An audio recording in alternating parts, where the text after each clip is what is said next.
হিতে যেন বিপরীত হয়ে গেল। ইরানকে হুমকি মনে করে ইসরায়েল আগ্রাসন শুরু করে এবার বিপদে পড়ে গেল নিজেই।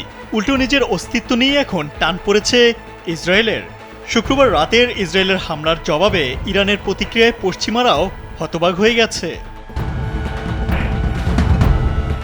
একসময় ডোনাল্ড ট্রাম্প গর্ব করে বলেন, যুক্তরাষ্ট্র বিশ্বের সেরা সামরিক সরঞ্জাম তৈরি করে, আর ইসরায়েলকে সেই সরঞ্জাম দেয়া হয়েছে।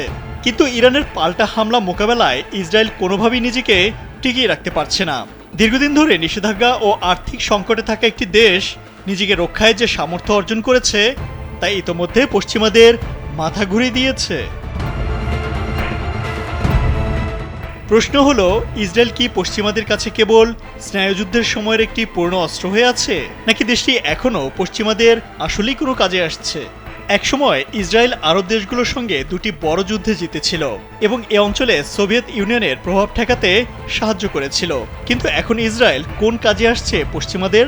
এখনও কি ইসরায়েলের পেছনে সামরিক শক্তি ঢালবে ইউরোপ আমেরিকা? পশ্চিমা দেশগুলো বলে যাচ্ছে ইরান নাকি পারমাণবিক বোমা বানাতে চাইছে।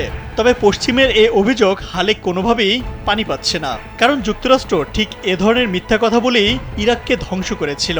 তারা বলেছিল সাদ্দাম হোসেন পারমাণবিক বোমা বানাচ্ছে, পরে প্রমাণিত হয়েছে তাদের কথা সত্য ছিল না। অন্যদিকে ইসরায়েল চাইছে যে করেই হোক যুক্তরাষ্ট্রকে এই যুদ্ধে টেনে নিয়ে আসা। একটি টেলিভিশন ভাষণে নেতানিয়াহু ট্রাম্পকে যুদ্ধে সরাসরি জড়ানোর জন্য অদ্ভুত যুক্তি দিয়েছেন। তিনি বলেন, ইরান 1983 সালে বৈরুতে ট্রাক বোমা মেরে প্রায় 300 মার্কিন ও ফরাসি সৈন্য হত্যা করেছিল। তিনি ট্রাম্পকে বিশ্বাস করাতে চেয়েছেন ইরান 2024 সালের নির্বাচনী প্রচারণায় তাকে হত্যার চেষ্টা করেছিল। এদিকে মার্কিন প্রতিরক্ষা বিশ্লেষকরা ট্রাম্পকে নেতানিয়াহুর ব্যক্তিগত যুদ্ধে জড়ানোর জন্য তিরস্কার করেছেন। তারা ট্রাম্পকে সতর্ক করে বলেন, 2003 সাল থেকে ওয়াশিংটন মধ্যপ্রাচ্যে $12 ট্রিলিয়ন হারিয়েছে, আর বর্তমানে যুক্তরাষ্ট্রের ঋণ $34 ট্রিলিয়ন। চলমান সংঘাতে ইরান যদি হরমুজ প্রণালী বন্ধ করে, তাহলে বিশ্ব অর্থনৈতিক পরিস্থিতি ভয়াবহ হয়ে যেতে পারে, কারণ এখান থেকেই বিশ্বের 20% তেল সরবরাহ হয়ে থাকে। এই পথ বন্ধ হলে যুক্তরাষ্ট্রের সরবরাহ শৃঙ্খলা বিঘ্নিত হবে এবং মূল্যস্ফীতি বেড়ে যাবে।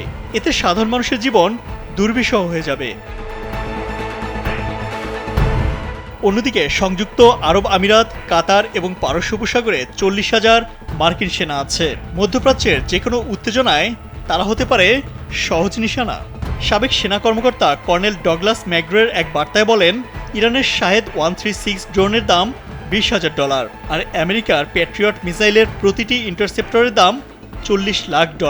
হিসেব করুন, এই যুদ্ধে আমরা আমাদের মিসাইলের মজুদ শেষ করে দেব, আর আমেরিকানরা কফিনে করে বাড়ি ফিরবেন। এমন পরিস্থিতিতে প্রশ্ন উঠছে, তাহলে ট্রাম্প কি করবেন? তিনি কি নেতানিয়াহুর শেষ চালে যোগ দেবেন, নাকি ভ্লাদিমির পুতিনের প্রস্তাবিত কূটনৈতিক সমাধান মেনে নেবেন?